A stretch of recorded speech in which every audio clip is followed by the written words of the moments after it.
Welcome to another edition of Tom's Real Food Podcast. Today's podcast is sponsored by pork, spaghetti squash, shiitake mushrooms, green onion, and garlic. Let's go to the podcast. Hey everybody, welcome back. Tom Garber, the Keto Cook. Today on Tom's Real Food Podcast, this is number 9. What we're going to do is we're going to discuss, like you seen in the beginning there, my homemade commercial. What we're going to discuss here is I'm starting to add back different vegetables.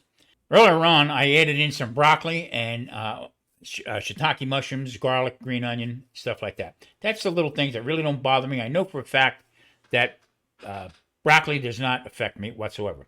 Also, I have brought back some asparagus. I know that doesn't affect me. Spaghetti squash could be a little questionable. Now, I always tell everybody to eat spaghetti squash because it does fill you up a lot faster than any other vegetable that I've seen. Okay. Now, with that said, a lot of people make a mistake when they cut the spaghetti squash, and I'm going to show you a little clip here in a little bit. If they cut it horizontally, open it up in half, scoop out the seeds, which we used to roast the seeds. I don't do that anymore because that did affect me. All right, moving forward. Now, whether you put in some chopped tomatoes or however you make that half, all right, people have a tendency to eat that. That is a lot of squash. So what I do is I found to cut them into rings, okay, lay it down, I put a towel around it, and I cut them into rings. Usually inch and a half, maybe that wide, okay, of a ring. Scoop them out, and normally I would put them in the oven roast them. Now the only problem with that is when you oven roast them like that, it seems to lock in moisture. Okay, so now you take them out, let them cool, use what you're going to use. Now I make one ring is a portion. That's enough for me to fill me up and for not overeating. That's the whole problem, is overeating. You can overeat on keto. You can overeat on carnivore to the point where I don't want to see another steak or another burger or anything like that, to the point where it starts working on your mind. We'll get into that in a minute. The spaghetti squash, we took it and found out that if you put it into the microwave, okay, now Marie did this. Marie put it in the microwave, and I'm saying, whoa, wait a minute, this is a game changer right here. It is dry, okay? So it has a nice little crunch to it. Whatever sauce you put to it is going to make it taste much better. Prior to that, I would cut them in rings, oven roast them, take them out, and then I would put them into a pan with something, and it was soggy. You can see a couple of my videos, you see where it hits the pan and just flops. So this way is totally different, so it's a game changer. So what we did was, a couple of weeks back, I had got a great deal on some pork shoulder. I butchered up the pork shoulder. Now, see, for me to cook a whole pork shoulder for the two of us, there's only one way I can do it, okay? And that's either oven roasted or out of my smoker. I usually, in the summertime, not this summer. This summer was, it was brutal. 120, 122 degrees. It was nuts. But what I would normally do is cook the whole thing, put a little smoke to it, and then for days we would either eat pulled pork until, I don't want it no more, or we would put it in a bag, put it in the freezer, and then reuse it somewhere down the road. This time, I cut them, butchered them up, made like pork steaks, what they call them, okay? And then I left the full ones, with the bone in, that either later on I can defrost and actually make sausage out of it, or grind it up to make more meatballs and stuff, or cook the whole thing. Now it's a much smaller piece where we can eat it as pulled pork. Okay. What happened after I ate the spaghetti squash and the pork? So I think we made 3 chops altogether, three pieces. So we had the 2 smaller ones and left the bigger one for either later on to pick on, because it was pull apart tender, but it had that great pork crunch to it. The fat was just done right. It was really good. It really came out well. Now, the spaghetti squash, on the other hand, I made with shiitake mushrooms, olive oil, butter, garlic, and green onion. So, put that in the pan, sauteed it up, Put it all together and ate it, and I'm telling you what, it was fantastic. What a great flavor it had. But here was the bottom line. In a cup of spaghetti squash, okay, there's like 6 to 7 grams of carbs, depending on who published it, okay. But there's also in a cup is 1.5 grams of fiber. Now, last week we discussed about fiber, okay. Now, on a keto lifestyle, type 2 diabetic, how stuff gets absorbed into your system is critical for a diabetic, okay? If something goes in and up it goes. So let's just say if it was 6.5 worth of grams of carbohydrates, and then they say if you deduct the 1.5, that's what it is. All right. Now, it did not raise my blood sugar. I had no problem the next day with it raising my blood sugar, but bathroom issues incurred. Okay. I felt bloated again. A little, not stomach upset, but just felt like, you know what? I maybe too early to bring this back into the diet. You don't know. Okay, so now I already tested the shiitake mushrooms, no effect whatsoever. I also, with the green onion and the garlic, that's my go-to. I've never had a problem with that. Although I did cut back on yellow onions, okay, white onions, because of the sugar count. Now, I do have some red onions that I've been using. That sometimes that doesn't affect too much. But for some odd reason, I had stomach issues with with processing. Okay, now as I'm getting older, all this stuff changes. Okay, and this is where if you say this to your doctor, here it is. Well, guess what? Maybe you should have had a glass of Metamucil.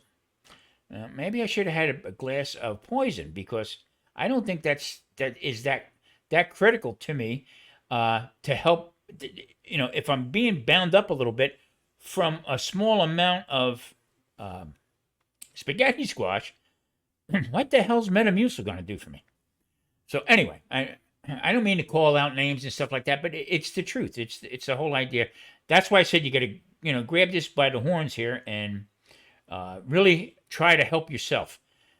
Take notes. I have papers that that I write stuff down on about different things. Now, can you eat spaghetti squash every day? I wouldn't recommend it. I mean, it is a good vegetable. It's got some good good nutrients and stuff in it, if that's what you're looking for. Some people don't like a lot of meat, and that's why keto is great for them. But the whole idea is for stability. Now, I got that with my sugar. Okay, testing my glucose in the morning. The next morning wasn't that high, but 2 days I didn't have bathroom privileges, let's say. All right, but then I noticed my sugar started going back up again. So for the next couple days, I had some beef, a little bit more pork, a couple hamburgers, nothing else on it, and then we got everything regular again. Okay, now was it the shock of putting something back into my system again? Perhaps. Did it? Like I said, it didn't affect my blood sugar only for a couple days later, because anytime I would eat just flat out meat just to get my numbers back in order again, I didn't have that. I didn't have that spike. All right. Your glucose at this point. Here's what I'm figuring right now. I'm waiting to go to the doctor in a couple weeks. I am so insulin resistant. My insulin is probably so high that this is going to take a while for me to bring it back down to where it should be, or semi-normal. I feel good. I really do feel good, but I'm starting to get a little worried about what's taking so long for this to work. Now, when I fell off the wagon last year, I think I did a lot of damage. I think I did more damage than what is known. Okay, eating bread, poor me. Made pizza. Don't forget, I couldn't walk. Exercise was just completely out of the picture. I had to use a walker, actually sit on a walker and get in and out of the bathroom. had to have a seat, had to swing myself in, and I could feel myself gaining weight back again. Like I said, I gained 15, 16 pounds. That is gone now. All right. So introducing foods back can be a little challenging. All right. Should I stay strict carnivore? There again, Marie, my wife, she is 100% with me. There is nothing wrong with her. She can just about eat anything, but she's sticking with me. But it's not fair. So it's got to be a two-way street here. Not that I'm going to eat stuff that she eats, but I mean, I do most of the cooking. But Marie also, she's no slouch in the kitchen either. But I know there's stuff that she would like to have, and worried about me falling off the wagon again. So, but that's not going to happen. I mean, like I said, I'm turning 70, and not too long. That I never thought I'd make 50. Let's put it that way. After some of the news that I got, but introducing this food now. We're getting back to the spaghetti squash. I had it again after that. Wasn't too long after that, just by itself. Okay, and it didn't bother me like it did prior. So is your system getting used to it again? I don't know. I really don't know. I don't have that answer. But now I am back on track again. So we had we've gotten some romaine lettuce, and I've made a salad and stuff. There again, I don't. Not that it's going to affect you, or anything that you put into it as far as blood sugar is concerned, but my gut. Okay, it's not processing stuff like it used to. Let's put it that way. I know this is a shitty subject, but we don't want to go any further with that. So pork. Getting back to pork. The naysayers out there with pork. You don't want pork. You want to eat beef. Always eat beef, the whole bit. Got to be careful. There's something that pork produces, and it comes from their feed. Prove that to me. You got to prove that to me, okay? You need natural pork or grass-fed. Here we go again with that grass-fed stuff. Is it better? Yeah, it's better because it's priced more. That's why it's better. We are so accustomed to it. And by the way, these same people that are, and it's big food, by the way, that's pushing this. Them same people have no problem sitting down with a BLT, okay, and chewing on bacon and everything like that, and have no clue where it's coming from. There's a lot to say about why. Why are they doing this, and why are they hurting the smaller people who are most vulnerable to bad health? It's mind-boggling to me. All right, listen, we're going to take a little bit break, and we'll be back in a... Cooled off enough to work with. So, all you need is a fork, and you can just start working it, okay? Take it all off. Now, you got to make sure that you don't catch up onto any of these, the outside. The skin on it, it can be a little crunchy, so take care when you do it this way. All right, you can just open it up. Now, there is a lot of people who do it the other way, and there's no rhyme or reason to it. All right, either way is fine.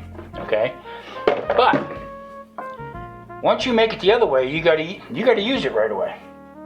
Okay, so this way you don't have to use it. I can take these rings right now, okay, and I can either put them in a vacuum sealer or into a Ziploc bag, whatever. Take the air out of it and put them in the freezer. Next time you want, just because there's the two of us, all right? So we use this just as one serving. And if you don't think you can get away with just one of these, look at that one right there, okay? That would be one serving.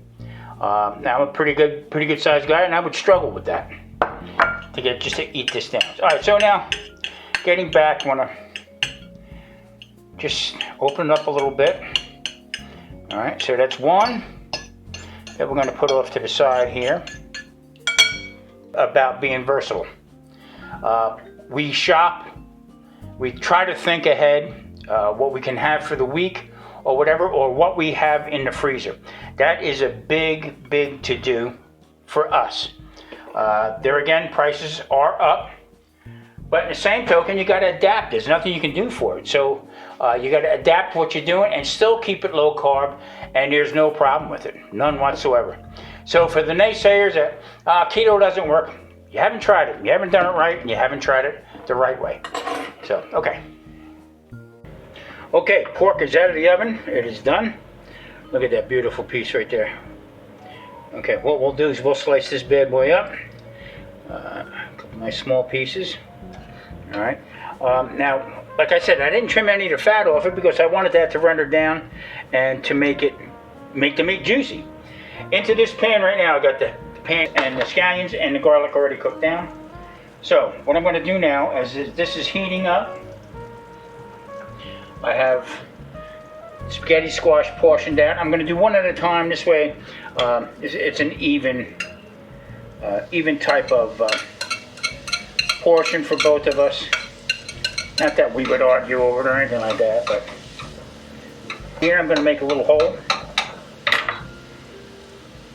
And then I'm going to take some of the veggies and put them in. Now, before I said primavera, now primavera can be done with all different types of vegetables. That's basically what it is. But these are vegetables, so I can get away with saying it.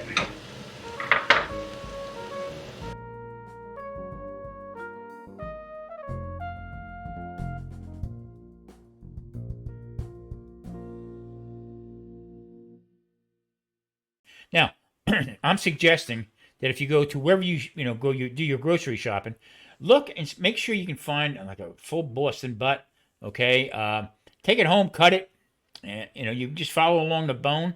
There's no right or wrong way to do it, and slice it up, package it so that you can, if there's 2, 3, 4 of you, that you can have throughout the week at different times. You don't have to cook that one piece of meat, okay, and then and wind up later on discarding it. Do the same thing with beef. Now, you can get a nice cut of beef, okay, like a bigger roast beef, and just figure it out what this would cost eating that one piece for $30-some, or taking that $30 piece and portioning it out for a couple weeks. That's the whole idea of it. Vegetables, keto, especially if you're type 2, don't overeat. Don't overeat vegetables. Now I'm going to probably catch hell from the vegan side of this, all right? But that's all they eat. So you want to mix up your amino acids, with your beef and red meat. Make some burgers out of it. There's a ton of stuff that you can do. But with the vegetables, portion that like I did with the spaghetti squash. Now we have a couple in the freezer right now, so that the next time we bring it out or we feel like having it, there it is. Like I said, right now I'm not eating vegetables every day because I still have some issues that I'm trying to figure out as far as my blood numbers, my blood sugar numbers. Like I said before, I think I am so insulin resistant that, hey, it may take a while for me to get this back in shape again. Did I damage my liver? Did I damage my pancreas? I don't know. I don't know. That's where I'm not a doctor or a scientist. So from doing this in the past, it took me just about 9 to 10 weeks for my numbers to start dropping down. And then once they got down to the point, that's where I went wrong. I started shoving some more stuff in my face here, thinking that I'm the keto guy, so I know how to do this. No, you don't, because all you're going to do is wind up hurting yourself. There again, I got to keep drumming it into everybody's head. If it says keto friendly, run the other way. You see these different shake drinks and stuff, and I know a lot of these other doctors, they get sponsored by this company or companies, all right? To me, it doesn't work. It just does not work. It's man-made.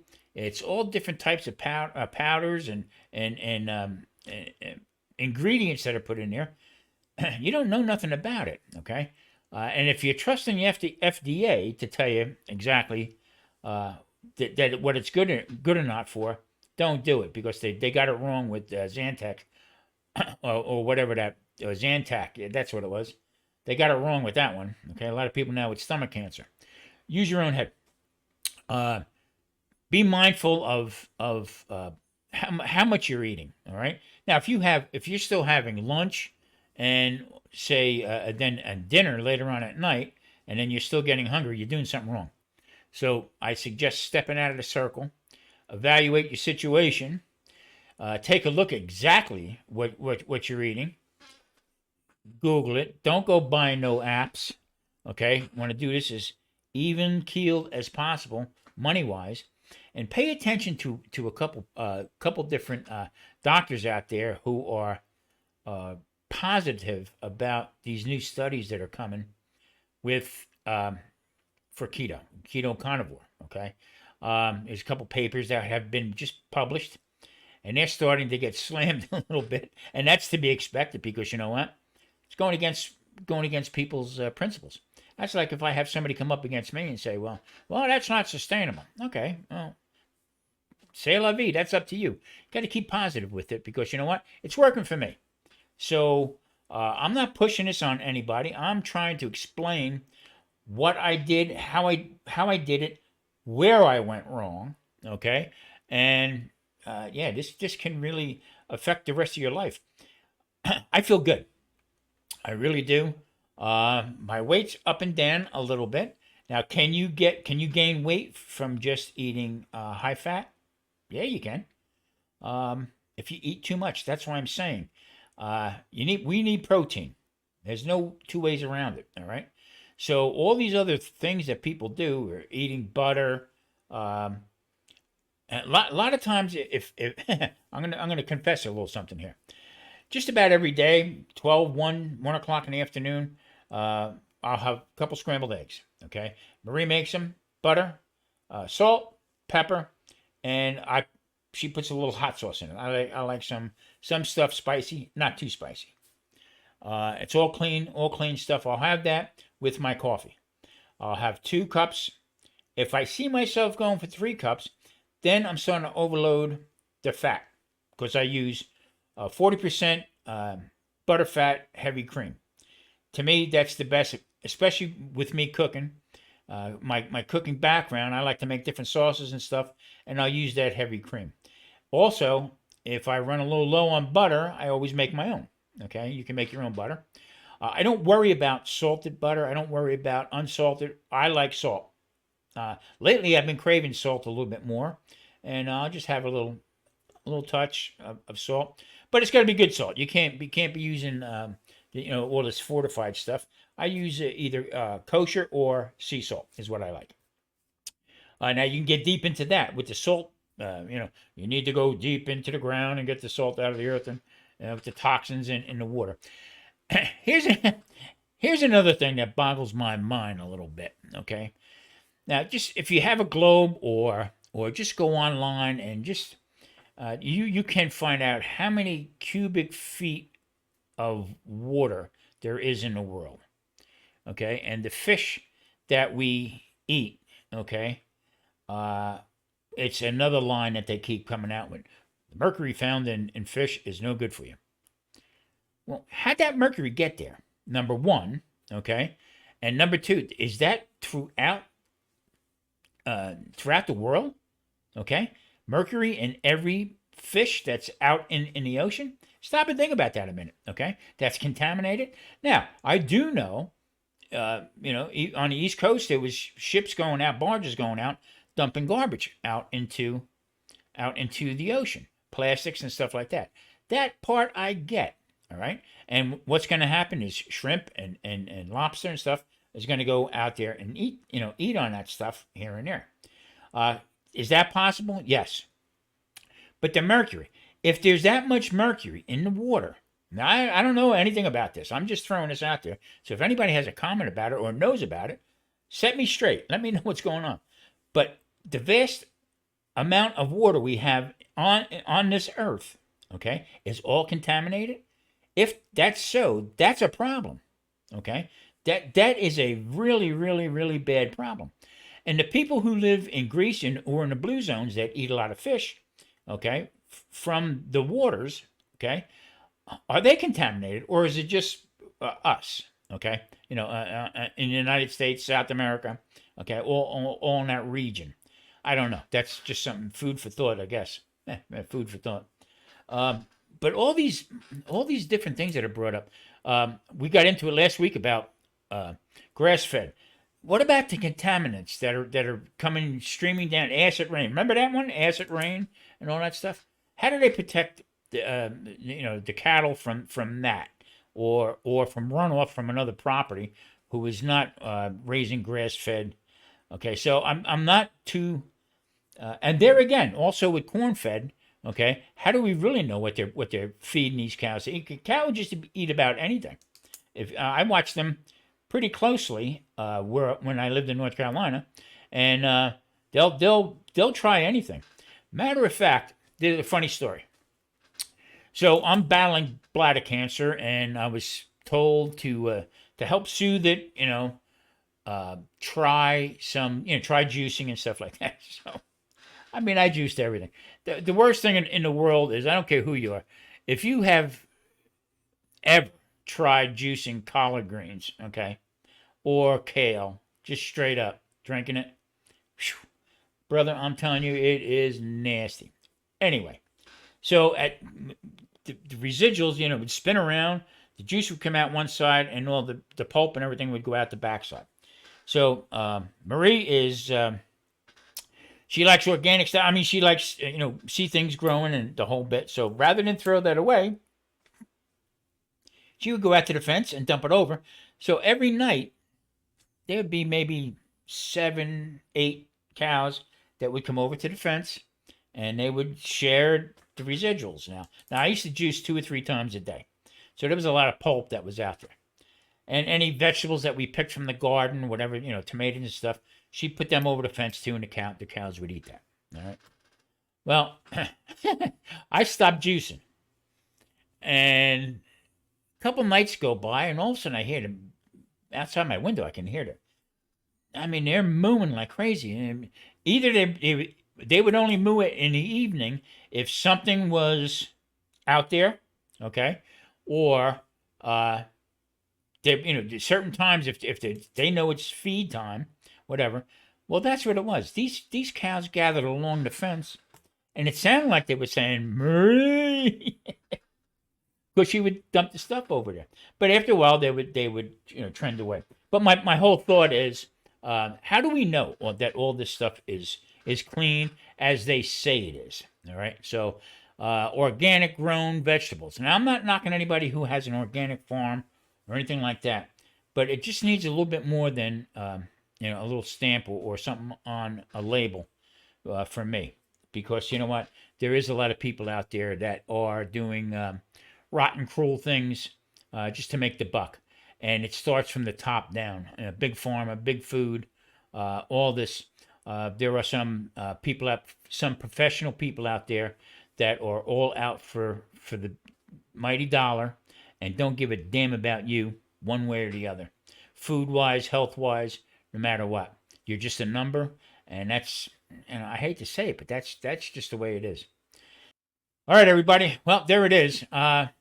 Just, for the future, I'm going to start dabbling with a little bit more vegetables. I'm kind of nervous about doing it because right now I'm feeling pretty good, but eating meat every day, in my eyes, is not bad, okay? But affordable. It's getting kind of tough. It's pretty easy for the two of us. So adding in a little different stuff. We don't do desserts.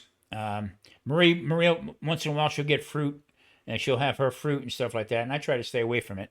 I don't have any whatsoever. But because I know how it affects me. I'm more worried about that sugar spike than anything else.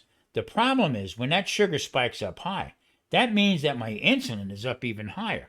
And if that's affecting my heart, okay, affecting every organ in my body with insulin spike, that's crazy. That is completely nuts. And we got to get a better handle on it. You're starting to hear a little bit more about it. It's not just that your sugar's high. Okay, like I said, bang your head, boom, insulin shoots up. It's like the nervous thing. Oh, well, what's going on here? Let's check it out right away to send out help. But there's no specific way right now to have it done. So I can give you the scenario right now. What's going to happen with me once I get my insulin tests done? I think in 2 weeks. I think I get it done, or next week. I'm going to fast, clean fast for that. All right, and I'm gonna get that number right. But from what I understand, if I'm driving there and I bang my leg getting out of the car or something, my insulin's going to shoot up. So I'm going to be very careful. I'm going to look like the Michelin Man getting out of the car with the bubble around the whole bit, because I'm going to get a good idea where it's at. And now, there again, it's only a snapshot in time, but I need to see that snapshot. I want to know exactly where it's at. Now, it could be that my insulin could be a little bit lower, okay, and that's not working right, getting up there to take care of that. So I don't know if that's possible. But from all indications and from everybody that I checked out and read up on and that are experts in this field, my insulin's way out of control, and that can be more of a problem. That could be more problematic than my sugar levels. So, all right, everybody, listen. I really do appreciate you. Hit that like and subscribe button. Make sure to check this Wednesday's video. I'm having a ball with this. I know I stammer a little bit here and there, but I'm trying to get the point out. I get a little excited about what I'm saying. But I really do appreciate this. And am I bashing people? To an extent, I am, because you know why? I get mad if they're spewing some stuff that's going to hurt me and you. It's just not right. It really isn't right. And there again, I'm going to wait probably a week or so. But I'm also going to listen to the rest of these doctors that are pro keto, pro carnivore, pro getting our health back, about what they have to say about these couple papers that have just been released. This is good stuff. This can help us 100%, and I'm all for it. I just hope I live long enough and around here to see them make the change. So, all right, with that, everybody, thank you so much for watching. There again, hit that like, subscribe. Hey, and I'll catch you next week. Take care.